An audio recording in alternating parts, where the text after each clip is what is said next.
Lawyer Siddhartha లూత్రాకు మరోసారి భారీగా ఫీజులు చెల్లించింది ఏపీ ప్రభుత్వం. 44 లక్షలు చెల్లించేందుకు ఉత్తర్వులు జారీ చేసింది.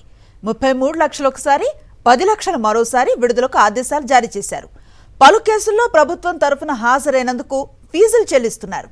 ఇప్పటికే 13 కోట్లకు పైగా సిద్ధార్థ లూత్రాకి ప్రభుత్వం ఫీజులు చెల్లించింది.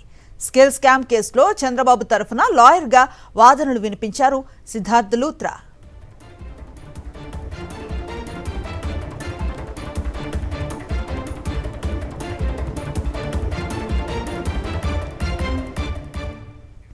లాయర్ సిద్ధార్థ లూత్రాకు మరోసారి భారీగా ఫీజులు చెల్లించింది ఏపీ ప్రభుత్వం.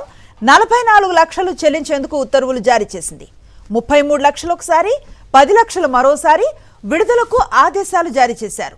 పలు కేసుల్లో ప్రభుత్వం తరఫున హాజరైనందుకు ఫీజులను చెల్లిస్తున్నారు. ఇప్పటికే 13 కోట్లకు పైగా సిద్ధార్థ లూత్రాకి ప్రభుత్వం ఫీజులు చెల్లించింది. స్కిల్ స్కామ్ కేసులో చంద్రబాబు తరఫున లాయర్గా వాదనలు వినిపించారు సిద్ధార్థ లూత్రా.